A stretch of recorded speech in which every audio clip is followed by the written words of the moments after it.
A gente está aqui para mais um episódio do podcast Além de Sênior. Meu nome é Eduardo Matos e, como sempre, a gente está aqui, né, com o nosso co-host Otávio Santana, que é Distinguished Engineer na ZUP. E aí, Otávio, como é que você está? Fala galera, tudo bem? Bom dia, boa tarde, boa noite aí. Tamo junto. Boa, vamos lá. A gente está aqui também com o Wilson Júnior, né? Tá recebendo o Wilson Júnior. Hoje ele atua como Cloud Specialist na Globo, mais especificamente no projeto Tsuru. Bom, manda aí, ô Wilson, como é que você tá, cara? Tudo bem? E aí, galera, tudo bem com vocês? É uma honra estar aqui passando, tendo esse dedinho de prosa aí com o pessoal pra gente falar um pouco sobre métricas e a discussão vai ser legal, gente. Boa, Vamos lá. boa. Muito bom. Bom, como o Wilson já adiantou aí, né? O nosso papo hoje é sobre métricas ali no ambiente de produção e tal. Eu já queria começar perguntando o seguinte para você, Wilson. Hoje, existe uma infinidade de métricas assim, que a gente pode monitorar ali no ambiente de produção e tal. Com a tua experiência, você identificou algumas métricas que fazem mais sentido do que outras ali, que são mais importantes do que outras? Como é que você enxerga isso aí? Sim, sim. As métricas são muito vastas, né? Então, tem métricas que no final elas podem se tornar ruídos, né? Então, que podem, em um momento de troubleshooting, elas podem mais atrapalhar do que ajudar. Mas tem umas métricas que fazem mais sentido, que são as métricas de experiência do usuário. Sobre muitas décadas, assim, o pessoal da computação media muito métrica de saúde de máquinas. Ah, como é que está a CPU, como é que está a rede, como é que estão as coisas, e ligava pouco para o aspecto que é a felicidade do usuário. E o Google mudou isso com o lançamento do livro de SRE, que a gente precisa medir qual volume de acesso a gente está recebendo, que esse é o primeiro sinal de ouro. Esse primeiro sinal de ouro, ele, quando você olha para ele e vê que o tráfego caiu, e você, sendo que num horário X, aquele tráfego era esperado outro volume, você já alerta o sinal. Fala assim, poxa, eu estou perdendo tráfego. Então, por isso que o tráfego é um sinal de ouro, né? Então, a gente medir se o usuário está conseguindo chegar. Por exemplo, se tiver alguma treta de DNS, ele não vai conseguir chegar. Se tiver alguma aplicação chamando duas vezes, vai te assustar e ver que o tráfego dobrou. Então, ele é o nosso primeiro sinal. O segundo sinal é o sinal de erro. O nosso usuário está chegando e as requisições estão sendo com sucesso, ou eles estão chegando ali tomando um erro de uma baleia, igual no Twitter, né? Que tem aquela baleia voadora, ou no GitHub que tem o Luke Skywalker lá meditando. E, então, quando o sinal de erro também é muito relevante. E depois a gente tem o terceiro sinal, que é o tempo de processamento, né?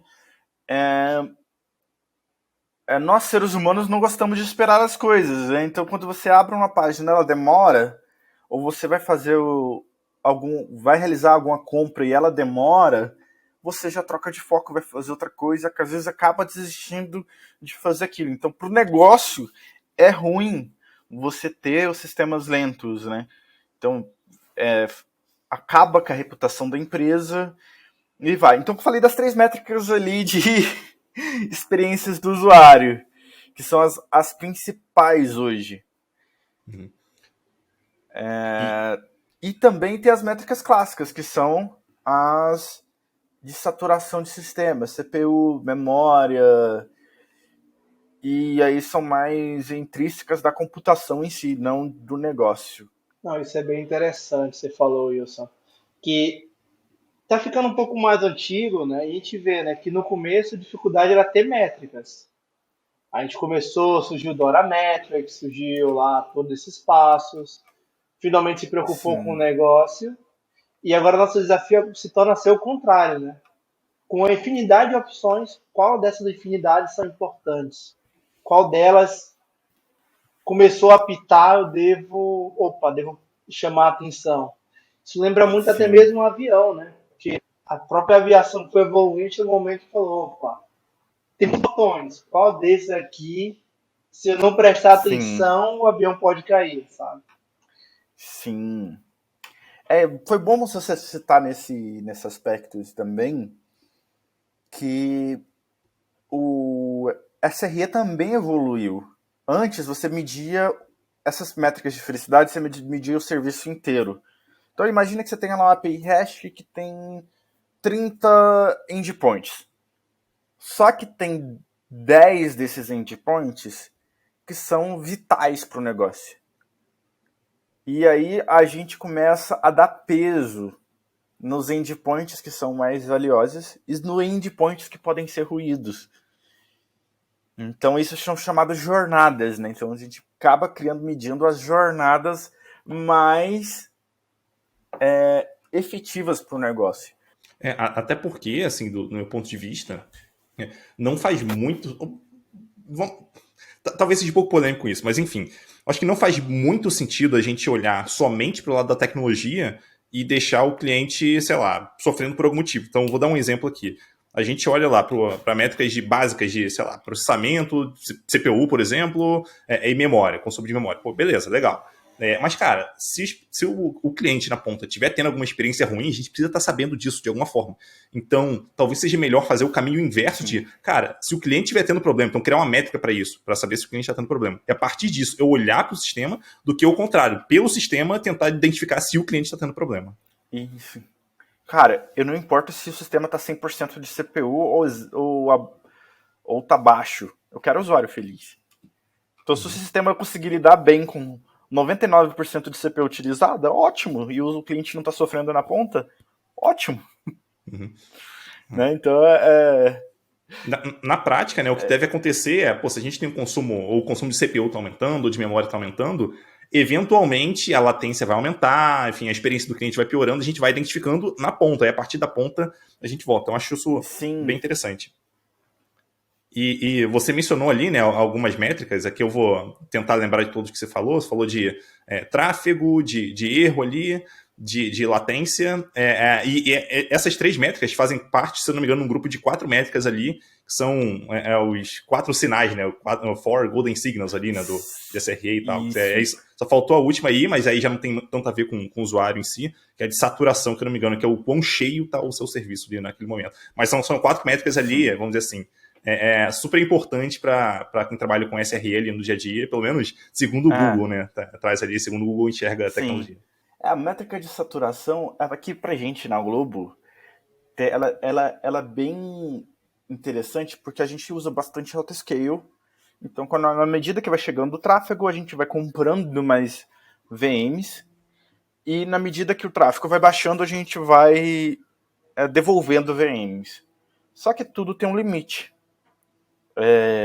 Se a gente estiver aproximando desse limite de VMs que a gente pode comprar com o Google, a gente tem que tomar uma ação. E essa ação ela é demorada.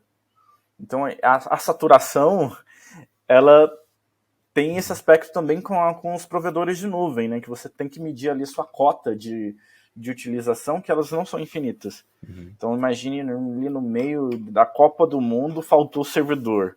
Cara, aí seria péssimo para a reputação da empresa a gente não poder mais atender, sendo que é um momento único na história. Então, sempre tem que ter cuidado com a métrica de cota de utilização. Muito bom. E eu vou falar um negócio que eu aprendi fazendo um treinamento meio aleatório, assim, de Lean Six Sigma. Não sei nem se o pessoal que está ouvindo a gente já ouviu falar sobre isso. Sobre Lean Six Sigma. Foi um negócio bem interessante que eu aprendi. Porque, assim, como que eu enxergava métricas antes? Como é que eu entendia sobre métricas, os números ali que apareciam? Pô, ou o número tá bom, ou o número tá ruim. E ponto. E, sabe, eu não me baseei em nada, cara. No sentido de... uma medição pontual, tá? Eu olhar para métricas assim. Só que depois desse treinamento de Lean Six Sigma, eu comecei a entender que, cara, não faz sentido eu olhar para a métrica como algo pontual. Faz sentido eu olhar para a métrica como algo histórico. Então eu não vou, vamos dizer assim, um número atual não quer dizer muita coisa. O que importa é, cara, como é que isso está evoluindo ao longo do tempo? Então, por exemplo, se a gente está com 80% de consumo de memória, vamos dizer assim, alguma coisa nessa linha. Pô, beleza, a gente está em 80%.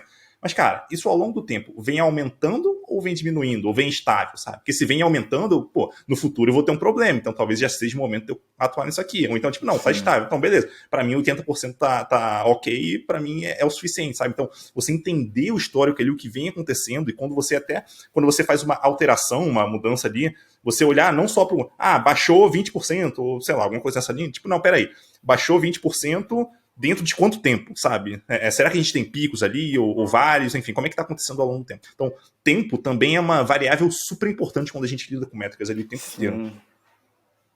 E serve até para o time comemorar, né? Tipo assim, conseguimos reduzir o consumo de CPU em 20%, que resultou numa redução de gasto X.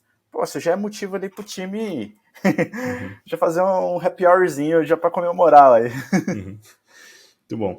Até quando a gente olha ali para como é que é o nome? O error budget, né? A gente está pensando em, cara, como é que a gente está vendo as métricas se degradando com o tempo, as métricas são importantes para a gente, né? Ou mais importante aqui no momento, como é que a gente está vendo se degradando ao longo do tempo e a partir de qual momento faz sentido a gente, de fato, atuar para evitar que a gente pule fora do nosso SLO ali, enfim, para a gente não ficar abaixo de um acordo que a gente teve, de objetivo que a gente tem ali para uma dada métrica, né? Então, para mim, acho que tempo, assim, é algo muito importante, que para mim, pelo menos, foi uma virada de chave, sabe, fundamental, assim, em relação à forma como eu olhava métricas e imagino que o pessoal tem que olhar para isso em algum momento também. Sim. Era muito subjetivo antigamente, cara. Quando nada era medido, você tinha uma opinião de alguém que o sistema estava ruim. Então, é muito ruim você Peter ter... Drucker sempre falava, né, que você só pode gerenciar aquilo que você pode mensurar. E, de fato, isso acontece com grande frequência. E Sim. só para não deixar o Edu falando que é uma opinião polêmica sobre métricas focando no negócio, né? Não, cara. Eu acho que não existe nenhuma dúvida que o objetivo do software é resolver o problema de um usuário. Então, se alguém é polêmico se alguém ainda pensa que o objetivo do software é ficar brincando em produção sem resolver o problema de ninguém.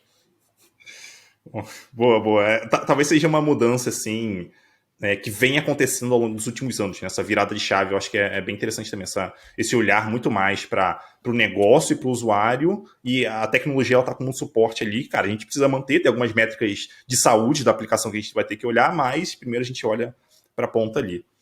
Daí eu queria dar Sim. Diga, foi mal. Eu só ia ponderar também acrescentar que agora com os provedores de nuvem a gente consegue pegar o quanto custa aquela aplicação mais o quanto ela gera. Porque acho que tá tendo a gente falou de métricas da aplicação e tem também as métricas de negócio de quanto aquela aplicação gera de renda, quanto que ela gastou, e a gente conseguir calcular ali em real time qual que é a margem de lucro da operação daquela aplicação.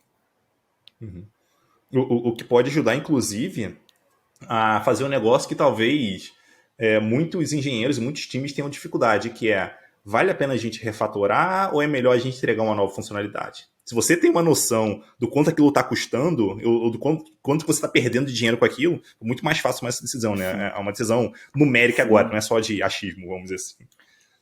Refatorar. Exemplo, eu vou refatorar uma aplicação em Python, que é pouco acessada, que vai dar pouco retorno, ou eu refatoro uma aplicação de Python para Go, que vai dar uma redução de consumo, né, por natureza, de uma aplicação que é extremamente acessada, que custa muito.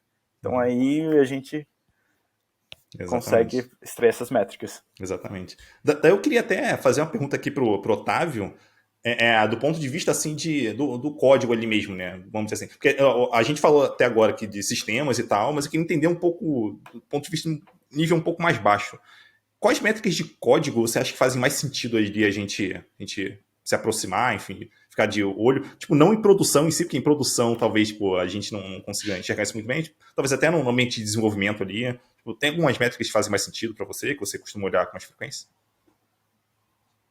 Olha, métrica de código em produção, naturalmente além do usuário, né, do foco do usuário, porque débito técnico sempre vai existir, tá? Ou, assim, os locais que eu passei, sempre tinha um gerenciável mas o maior é taxa de erro.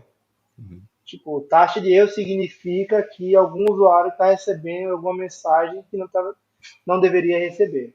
Uhum. Então, esse, para mim, é o que mais dói. Uhum. E eu acho que um ponto que vale mencionar também sobre taxa de erro taxa de erro não significa necessariamente um erro. Então, vou dar um exemplo aqui. Então, vamos dizer que a gente tem uma aplicação, sei lá, um endpoint lá, que a gente se comprometeu a fazer ele responder em 200 milissegundos. Essa é a nossa proposta ali. Mas, pô, do nada, assim, por qualquer motivo que seja, ele passou a responder em 400 milissegundos. Isso já poderia ser considerado um erro ali e a gente tem que monitorar isso, porque se ele está respondendo em 400 e devia Sim, responder em 200, então pera, a gente tem que parar e olhar. condicionado. Então, isso já é considerado também. Não, é considerado um erro porque, pensa bem, né? As arquiteturas hoje tem o back-end, o front-end está muito rico, né? Uhum. Então, algumas pessoas brincam que nós voltamos para o mainframe, porque tem uma base de processamento ali, mas o cliente ele fica não mainframe, né? Mas aquele console de visualização muito rico. Então, se o back-end demorar muito, estraga a experiência do usuário pra caramba. Uhum. Então, quem é antigo lembra que tinha uma fila para entrar na Black Friday, esse tipo de coisa. Hoje, se eu te falar isso para alguém que está entrando no mercado, a galera vai dar risada, né? Você não consegue imaginar isso. E é um erro, cara. É um erro pesado. Estragar a experiência do usuário. Tem um artigo bem antigo que é a Batalha de Bytes, do Google também, que ele sempre correlacionava tempo de resposta com o número de compras com o cliente. Né? É isso, até a pessoa tá comprando ali alguma coisa, ela pensa assim, poxa, eu realmente preciso disso? Aí às vezes o sistema tá demorando, então eu vou cancelar mesmo, já que tá Uhum. demorando. Então, às vezes, você acaba pedindo assim, a pessoa acaba desistindo no meio do caminho. Uhum. Mas essa E questão tem de. um caso também Diga. eu vou pro outro navegador, abro uma aba, vou pro concorrente. Uhum. Vamos ser sinceros, hoje você abre o Google, é segundo, o cara demora 5 segundos, Ctrl T, pelo menos um bom e velho Linux de guerra, procura Uhum. o produto local. Se o preço for meio semelhante, o que vai definir uma compra no e-commerce é a experiência do usuário durante a compra. Uhum. Total, total. Mas eu vou dizer que ainda hoje, em 2023, cara, a gente ainda encontra casos onde a gente vê filas ali acontecendo, onde o usuário tem que esperar. Tem o íconezinho de fila e tudo ali, né? Então, quando vai acessar algum aplicativo, alguma coisa assim, dependendo do aplicativo que vai acessando e do vamos dizer assim, da concorrência ali, né, de pessoas, esse tipo de coisa ainda acontece hoje. Então, isso é algo do passado, talvez para a maioria das aplicações, mas não para todas ainda. Depende do que está por trás ali que a gente não sabe. Olha, Se for algo muito legado, o que talvez eu a gente vi tenha que muito fazer isso. foi. O que eu já vi muito foi banco. Uhum, E banco geralmente é difícil mudar, né? Tô com a conta infeliz, pô, tem que ir lá na agência, tirar o dinheiro. E o número de vezes que você precisa do banco também é um número menor, querendo ou não. Mas e-commerce a galera não tende a ser tão legal, assim, tão uhum, fiel com o comprador. uhum, Se eu total, tô com o total. cliente A, tô com o cliente B, cara, eu já tenho um cadastro no 2, o produto é o mesmo, eu vou que dar a melhor experiência. Uhum, Não tem jeito. E não culpo, porque é o que a maioria dos vários faria, é o que eu faria. uhum, com certeza. Daí eu queria saber o seguinte de você, Wilson, assim, já até mudando um pouquinho o que a gente estava falando aqui, que é um pouquinho sobre a sua visão sobre trade-offs, né, de ferramentas ali de monitoramento proprietárias versus open source e tal. Tipo, quando você acha que faz sentido escolher uma proprietária, uma open source ali, em quais situações, como é que você acha que vamos dizer assim, uma boa forma da gente ter uma linha de raciocínio para conseguir escolher a opção mais adequada? Sim. Acho que para mim, o que mais divide é o tamanho da infraestrutura. Por exemplo, para a gente, na Globo, que a gente tem 3.000 aplicações rodando, isso, se a gente for escolher uma ferramenta paga, vai ficar muito caro mesmo. Então aí, o que faz mais sentido a gente instalar uma solução open source e pagar o salário de uma equipe para manter aquela solução rodando. Uhum. Então, a gente, por exemplo, aqui a gente utiliza muito Prometheus, né? E acaba que o time do Tsuru mantém o Prometheus das aplicações hoje. Com Prometheus Operator a manutenção é muito baixa, então poucas horas por mês ali a gente tem que apertar parafusos do Prometheus, mas tem sim um custo. Não adianta você subir uma solução dessa e não ter time mantendo, não ter responsável. Tem que ter um responsável. Então a gente instala o Prometheus e várias instalações de Prometheus que ele vai buscar as métricas nas aplicações. Então, o Prometheus é um sistema time series, então ele vai lá buscar os contadores, os gaujos, os histogramas das aplicações via rota de barra metrics, né? E consolida isso no seu banco de dados que a gente consegue consultar com Grafana.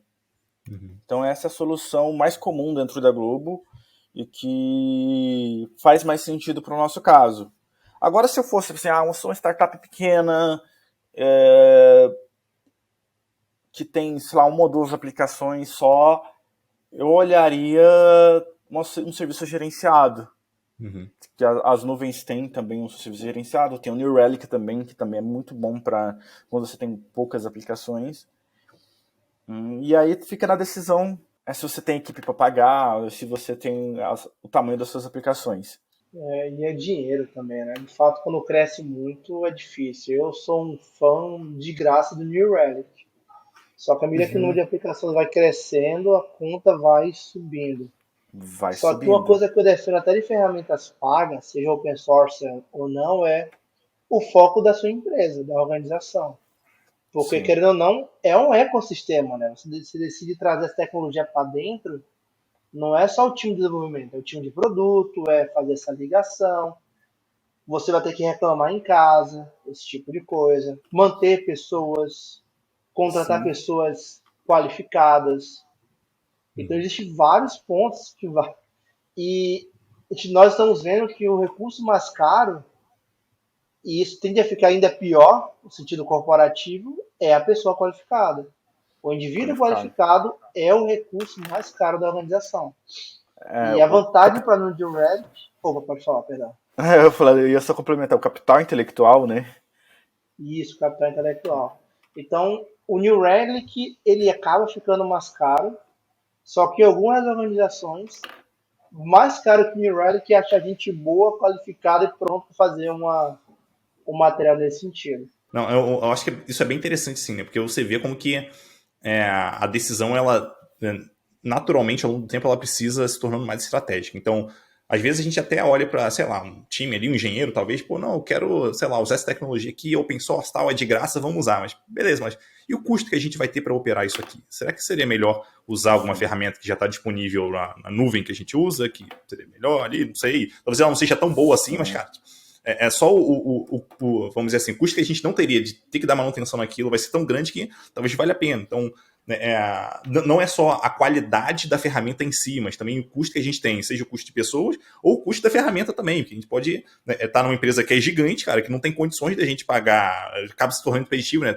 Se pagar uma ferramenta que, cara, vai ter um custo altíssimo ali, é melhor manter um grupo de pessoas que só, vamos dizer assim, são especialistas naquela tecnologia que, sabe, vão ajudar a gente a não ter que... Então, eu acho que sentar e parar e pensar sobre essas possibilidades aí, né, e tirar um pouco o foco de só tecnologia, olhar para o negócio também ali, sabe, os custos que a gente vai ter, seja o custo intelectual, seja o custo monetário. Eu acho que isso é bem importante para a gente tomar decisões um pouco mais estratégicas do que somente, sabe, pensar na tecnologia em si.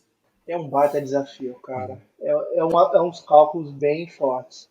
O tamanho do time que o Wilson trabalha, certamente, o tamanho da organização, ela já é aquela organização que já tem compra empresas para prestar serviço para ela própria, né? Ela acaba só num guarda-chuva de empresa. É um nível gigante. Sim. Mas sempre é importante salientar que nem toda empresa tem esse tamanho, tem esse foco, tem essa maturidade. Porque às vezes você vai deixar de investir no produto, que nem acho que você começaram a falar, para investir em ferramenta, né? Você começa a fugir muito do core business. E aí as pessoas começam a esquecer como a empresa ganha dinheiro. Então, isso não é meio ruim, né? Então é bom você sempre ter um bom arsenal de pessoas focado ali no produto, focado ali na experiência do usuário. E o que é commodity, ou decidir se vai por terceirização, por ferramenta, ou trazer para dentro de casa. E assim, um outro ponto que eu queria levantar aqui é o seguinte. De um lado, a gente vê ali, né, times de engenharia assumindo cada vez mais responsabilidade, manter a aplicação rodando, o ambiente de produção ali e tal. E do outro, a gente também vê o surgimento de times de SRE, né, cuja, pelo menos parte da responsabilidade também envolve cuidar das aplicações que estão rodando ali em produção, para garantir que elas estão rodando minimamente bem, né? Daí a pergunta que fica dado que a empresa, vamos assumir aqui que uma certa empresa tem um time de SRE ali, o quão envolvido faz sentido os times de produto ali, né, pensando mais nos engenheiros, tá envolvido ali no acompanhamento da aplicação no ambiente de produção e tal? Como é que existe como é que se faz esse overlap aí da melhor forma possível? Eu vejo que tem peças que precisam de SRE, principalmente as peças que representam uma grande parte de faturamento, uma grande parte de reputação, porque às vezes a gente fala de faturamento, mas também a reputação, ela às vezes não está ligado, mas é importante. Se você lança um produto no ar e aquele produto fica mal, por mais que ele não gere dinheiro, mas ele queima a sua marca, né? O SRE ele vai ditar ritmos ali das coisas chegarem em produção com a maior qualidade. Então vai criar mecanismos de freio, vai criar mecanismos de assim, poxa, tá na hora da gente lançar mais features porque a gente tá bem. Opa, tá na hora da gente segurar features que a gente tá mal. Então, esse relacionamento do desenvolvedor de feature querendo lançar coisas e do SRE querendo estabilidade, as métricas que vão dizer se eu tempero mais de um lado ou tempero mais do outro, né? Então é sempre essa pergunta: como é que a gente tá? A gente tá com a moral para subir coisas novas ou a gente tá sem moral para inovar? Quando você não tem o time de SRE, às vezes o time de produto fica cego no viés dele, né? De estar sempre feature, e eu não olho o loop de feedback completo, né? Então tem o loop de feedback, o usuário tá feliz com tudo que a gente tá lançando, e aí vai. Eu acho que meio que sai da área técnica e vai para quase uma religião, né? Porque você começa a acreditar demais e saber de menos. Isso é muito perigoso. Eu acho que isso é muito legal, mas, cara, e a hipótese? Como você está validando isso? Quais métricas você está indo? Então, quando nós andamos, né, viajamos de avião, tem as métricas, tem a temperatura ambiente, velocidade do ar, todo esse tipo de coisa vai indicar qual o melhor caminho dado o local que eu quero chegar. Se eu não tenho nada disso, é arriscado, pode pegar uma tempestade no meio do caminho, um furacão, e eu acho que é andar de cegas. Eu, particularmente, sinto muito medo nessa situação. E eu até sou, vamos dizer assim, simpático a forma de enxergar, talvez ali de muitos product managers e muitos, talvez até executivos, né, que não estão tão ligados à tecnologia, cara, eu tenho coisas que estão rodando hoje em produção, elas estão funcionando, então por que eu não posso entregar uma coisa nova ali? Daí vem até vamos dizer assim, uma visão que é importante pessoas de tecnologia terem ali, especialmente pessoas mais sêniores, não se trata só de entregar funcionalidade, se trata de a gente entregar, manter, entender. A gente tem espaço ali para, vamos dizer assim, para a gente conseguir continuar entregando coisas novas ou a gente tem que fazer essa mudança? Então, essa conversa, vamos dizer assim, esse pensamento de tecnologia do ponto de vista do negócio, cara, isso faz total sentido. Então, cara, as métricas estão legais, não estão, tem alguma coisa que a gente precisa melhorar. Pô, não, a gente tem espaço, cara, vamos lá, vamos entregar isso aqui. Talvez vamos até penalizar um pouco uma entrega com uma arquitetura um pouquinho pior do que poderia ser, porque a gente tem espaço e a gente acha que nesse momento vale a pena. E depois a gente volta e refatora, caso seja uma funcionalidade que faça sucesso, uma coisa assim. Então, essa conversa mais do ponto de vista do negócio, cara, ela precisa, na minha visão, ela precisa urgentemente entrar nas equipes, em vez de, cara, não, eu sou engenheiro, vou olhar só para, cara, vou criar esse sistema aqui, vou, sabe, colocar esse serviço na nuvem, tipo, não, peraí, vamos conversar um pouco sobre negócio em si, como é que a gente consegue atrelar a entrega de valor para o negócio com a operação que a gente vai ter e se as coisas se encaixam ou não. Então, essa visão aí, para mim, é fundamental. Eu acho que falta muito ainda na nossa área a gente se tornar maduro o suficiente para conseguir chegar lá. Felizmente, tem surgido aí, né, e o próprio Otávio já é um grande exemplo disso, tem surgido posições acima do nível sênior, que são pessoas que começam a ter esse viés, né? Cara, olhar para o negócio e olhar para a tecnologia, como é que a gente consegue mesclar isso aí para conseguir fazer essas entregas. Sim. Isso seria a carreira em Y, que você citou, né, Eduardo? Exatamente. Quando a gente está falando ali de Staff Plus e tal, aí muda um pouco talvez a abrangência da pessoa no negócio, do tamanho do problema que ela está olhando, vamos dizer assim, mas a ideia é justamente essa, né, de como que a gente consegue pensar estrategicamente na tecnologia para resolver problemas de negócio, em vez de pensar a tecnologia separada de negócio, começar a brigar talvez com stakeholder, brigar com product manager, brigar com algum executivo. Não, peraí, vamos ver como é que a gente consegue juntos aqui gerar valor para o negócio usando a tecnologia, que é que a gente Não, isso é bem trabalha no legal dia a dia. que você falou, de entendimento. E eu lembro muito na época que nós fizemos faculdades e tal, né, estudamos lá, e a gente sempre queria pegar um framework e esquecer do conceito, né? E o que você falou, ele é a melhor definição de engenharia de software. Inclusive fica muito ligado com o livro lá do David, que é o Modern Software Engineering, que ele fala que engenharia de software é a aplicação de uma arte empírica, científica, em uma metodologia para encontrar uma forma eficiente para se solucionar um problema prático na era de software. Então, se hoje as pessoas ainda têm dúvida se tecnologia tem a ver com negócio, em tese, né, você só é engenheiro de software se você resolve um problema real com software. Problemas reais, né? A gente, às vezes, durante a vida acadêmica, a gente trabalha muito problemas fictícios, né? Sim. E agora, bem-vindo ao mundo real, né? Então a gente, poxa, uma pitada de realista para resolver esses problemas.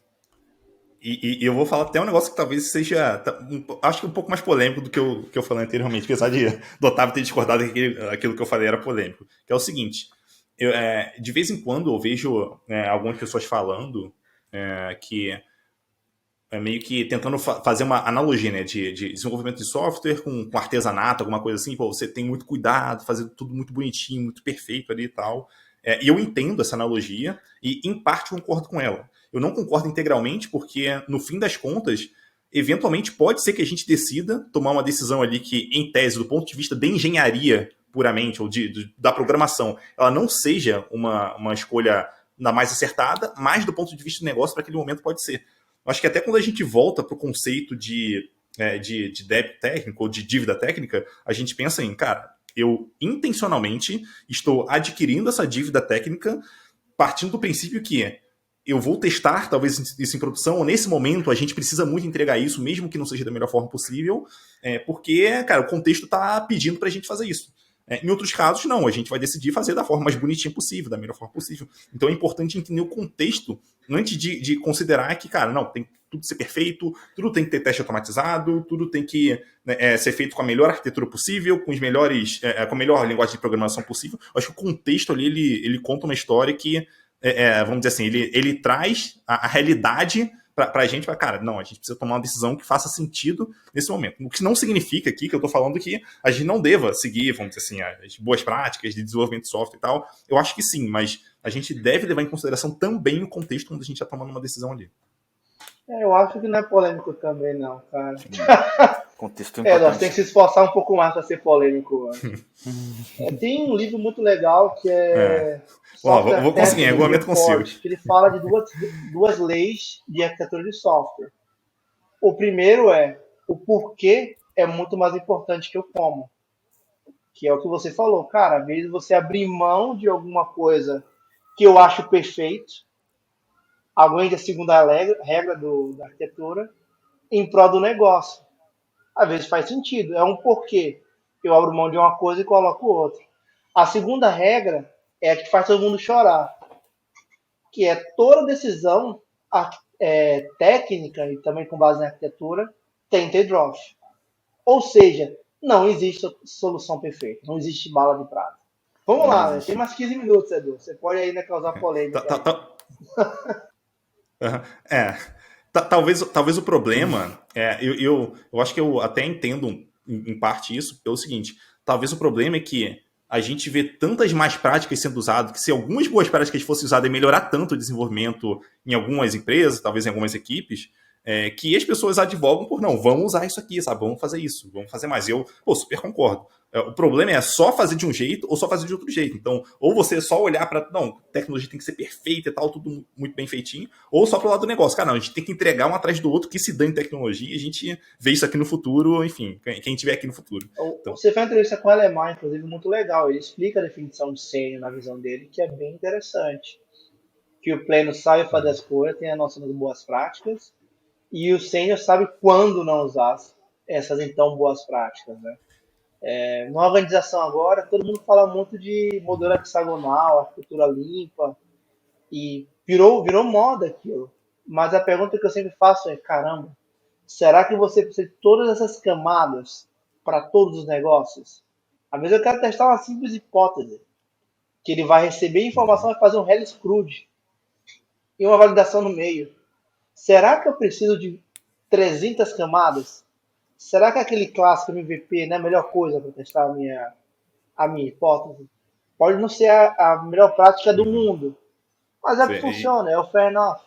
costuma ser bem difícil, assim, tomar uma decisão nessa linha, né? Mas aí, voltando para o nosso tema aqui, de métricas, né? Outro ponto que eu queria levantar, eu acho que vai ser para a gente terminar isso, pelo tempo que a gente já tem, que é sobre a questão dos noves ali, né? Então, como é que a gente faz, né?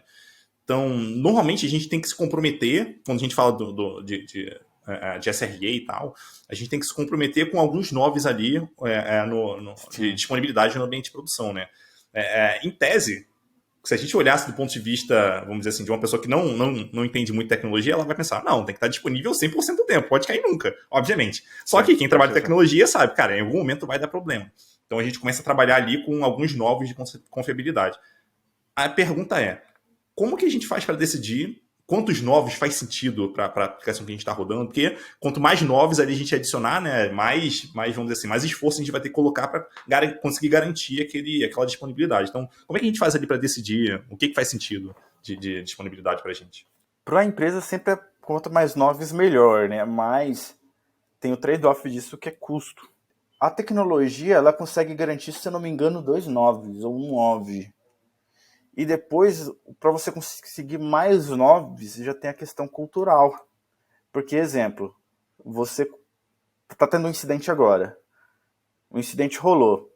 O sistema se auto-recuperou, mas entrou dentro de uma esfera que precisa de um humano ali urgente para recuperar o sistema, para não degradar mais. Se você não tem uma política de on-call, se você não tem uma política ali de rotacionamento de pessoas, quem é o responsável, se isso não tiver redondo, você não vai ligar no telefone e não vai achar ninguém que vai poder atuar ali naquele chamado, ninguém capacitado, e você já perdeu o outro 9. Então, ali tem um aspecto muito de pessoas ali para atingir mais noves, né? 99,99 de confiabilidade. Uhum. Então, aí isso acaba impactando em orçamento. Manter uma equipe on-call é cara. Manter uma equipe on-call bem treinada é mais cara ainda. Então, aí tem que escolher qual parte precisa de todos esses noves. Uhum. Exatamente. Eu acho que aí, em parte, entra a criticidade também, né? Porque você tem uma aplicação que ela é pouco crítica, dependendo da aplicação, cara, ela pode ficar quebrada durante um dia, no dia seguinte, ou numa segunda-feira, depois do fim de semana, eu vou lá e corrijo, a gente não tem muito problema. Então, para esse caso, a disponibilidade pode ser, sei lá, 90% talvez seja suficiente, 80% talvez, enfim. Mas tem outras que, pô, não, isso aqui, cara, se quebrar, o usuário não usa. E se ele não usar, ele não compra o nosso produto, alguma coisa nessa linha. Então, cara, a gente tem que ter disponibilidade, tipo, lá em cima. Então, aqui vale um esforço, um investimento maior para trazer pessoas ali e tal. Então, naturalmente, a gente vai adicionar mais novos ali, né? Então, talvez 2, 3 novos, aí depende da aplicação, né? Outros talvez sejam muito mais críticos, sei lá, de uso militar, de uso médico, alguma coisa assim, que, cara, não, tem que estar disponível, cara, tipo, melhor forma que a gente conseguir, a gente vai ter que ter redundância, não sei, de alguma forma ela não pode quebrar, então a gente vai se esforçar ainda muito mais ali, então acho que a criticidade, ela tem um papel importante ali pra gente entender o que faz e o que não faz sentido, né, naquele contexto, para tentar evitar, né, investir num negócio que, putz, beleza, a gente até vai conseguir numa disponibilidade mais alta, mas, tipo, faz sentido nesse caso aqui? Então é importante pensar nisso. Às vezes a gente, como desenvolvedor, como engenheiro, a gente pensa, não, faz sentido sim, pô, vamos lá, tipo, beleza, mas talvez não faça tanto assim. Isso é bem legal de pensar que não existe 100% de nada, né? Então, a gente já trabalha com alguma coisa. A gente já trabalha com a hipótese de que, cara, isso vai quebrar. Ponto. Então, a questão é como é que a gente consegue trabalhar para tentar manter isso no ar durante o período de tempo que faz sentido. E um outro ponto que você mencionou é sobre on-call também, que eu acho que vale mencionar aqui, vale trazer, é sobre, até em relação à velocidade de resolução, em relação a playbooks ali e tal. Então, se as coisas estão muito bem documentadas, se a pessoa que está ali em on-call, ela entende como resolver, consegue identificar um problema, tem um playbook ali que explica como é que resolve aquilo, caso ela não tenha tido experiência no passado e tal, então isso costuma ajudar também. Então até essa organização das pessoas ali para resolver o problema na ponta é super importante, porque não adianta nada, assim, obviamente, adianta em algum grau você ter talvez uma aplicação ali que se auto-recupera e tal, você ter uma redundância ali, mas se você não tem seres humanos que conseguem responder relativamente rápido, talvez aquele esforço todo que você fez do lado da tecnologia ele não vai se pagar com um treinamento, com um baixo treinamento que você deu para as pessoas ali. No final você vai sempre precisar, que tem uma hipótese que é do desconhecido do desconhecido. Para problemas que são do desconhecido, você vai precisar de pessoas mais qualificadas possíveis. Então, ali, às vezes, você vai ter precisado do engenheiro mesmo, um cara que coda, que codou aquilo, ou que tem noção como tá escrito, para fazer o troubleshooting e entender. Então,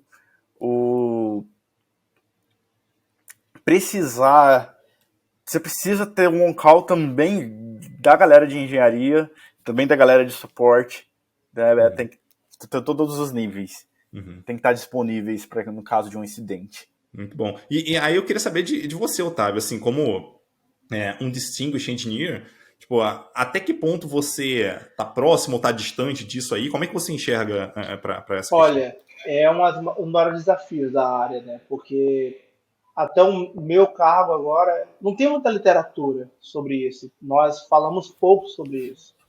Então, eu até criando alguns grupos informais de pessoas nessa posição ao redor do mundo. O maior desafio é justamente delegar, né?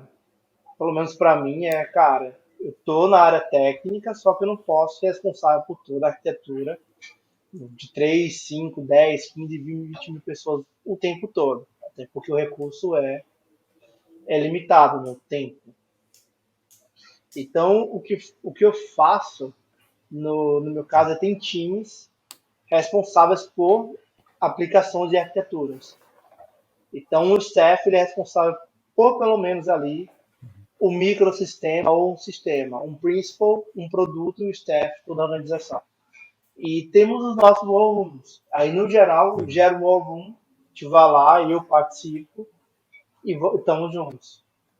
Eu tenho a impressão, Otávio, aí você me corrija se eu estiver errado, que quando a gente está falando de uma pessoa com uma senioridade mais alta, assim, e tal, que está olhando talvez para uma tribo aqui, eu estou considerando uma série de equipes ali, né? Ou talvez até para a organização como um todo, seja uma pessoa que ela está preocupada com, será que a gente está usando as tecnologias que as pessoas conseguem entender como funciona, ou que conseguem resolver os problemas que a gente vem tendo? Como é que é a frequência desses problemas? Será que eu tenho que treinar essas pessoas? Enfim, esse tipo de coisa. Então a gente tem uma visão muito mais ampla e não necessariamente ali na ponta de, não, deixa eu mesmo sentar aqui e resolver esse problema. Tipo, não, peraí, deixa eu entender como que eu consigo criar uma organização que consegue sozinha resolver esses problemas quando for necessário. Eu vou facilitar isso trazendo ferramentas, trazendo treinamento, talvez organizando as pessoas de uma certa forma ali, criando políticas para que as coisas se resolvam. Muito mais isso do que necessariamente estar ali na Esse é o ponta, desafio, tipo, né? resolvendo o problema. Como impactar várias pessoas na área técnica sem necessariamente estar no código o tempo todo. E sim, o objetivo da área é justamente evitar que tenha war rooms. Então, um bom indicador para mim é o número de war rooms que foram gerados durante o ano. Porque se houve uma necessidade de gerar um war room, quer dizer que as medidas de prevenção não deram certo. Quer dizer que a qualidade de código não deu certo. Quer dizer que é tipo um acidente de avião, né? Então, assim, geralmente um bug ele acontece porque alguém não revisou corretamente, o código passou, alguém ignorou o CI de alguma forma, alguém ignorou as métricas importantes de outra forma, e esses vários mecanismos foram ignorados até chegar em produção e chegou o problema. É um ponto que você falou de War Room. Eu acho assim, que, assim, War Room para um desconhecido do desconhecido ou em alguma esfera do desconhecido é até bem aceitável, porque às vezes a gente não está ciente do que aquele problema existe, né? O problema é quando você tem um War Room do mesmo problema, o problema assombração. A pessoa já sabe até a linha de código que ela tem que mexer para resolver aquilo. Mas enfim, eu até comentar sobre isso, né, que o Otávio falou, que volta lá no começo da nossa discussão, né, que não se trata só de ter ou não ter War Room, aí, pegando o que você falou também, o Wilson, mas se trata de, cara, com que frequência isso vem acontecendo. Então, pô, a frequência vem diminuindo com o tempo, a gente tem War Rooms, tipo, pelo mesmo motivo ali que estão acontecendo e tal. Então é mais isso do que necessariamente se teve ou se não teve. Então não é uma medição pontual de, teve War Room, então tá tudo errado. Tipo, não, peraí, eventualmente vai acontecer. Então se trata de acompanhar isso ao longo do tempo. E esse é um ponto de vista que eu cada vez tenho enxergado cada vez mais que lideranças, basicamente, elas olham muito mais para histórico de coisas do que necessariamente para questões pontuais ali. Então, não é uma entrega ruim que vai dizer que a liderança é ruim, mas sim uma série de entregas ruins com o tempo. Ou uma série de entregas boas que vai dizer que se uma liderança é boa ou não naquele contexto ali e tal. Então, tem muito uma questão disso também, né? Mas, enfim, vou ter que finalizar aqui para a gente fechar nosso episódio. Eu queria abrir um espaço aqui no final, Wilson, para você, enfim, passar a sua mensagem aí que você quiser passar. Se quiser fazer um jabá, fica super à vontade aí. E aí, galera, cara, assim, foi uma honra estar aqui nesse espaço para a gente poder trocar ideias sobre métricas. Esse ano a gente deve estar presente em alguns eventos para falar sobre o Tsuru, a experiência da Globo.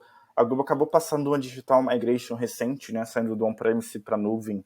A gente deve falar também sobre isso, até no meio por via do pessoal aqui em outro canal. E a Globo sempre tem vagas lá, olha lá no Vem Pra Globo, a gente tem bastante vagas de tecnologias. E assim, eu sou bem tranquilo para trocar ideias ali no LinkedIn, no GitHub, se alguém quiser entrar por lá e seguir, a gente trocar tecnologias. Então fica aí o meu obrigado, galera. Valeu, obrigado aí, Wilson. Obrigado, Otávio, também, pela presença aqui novamente. Um abraço para vocês e até mais.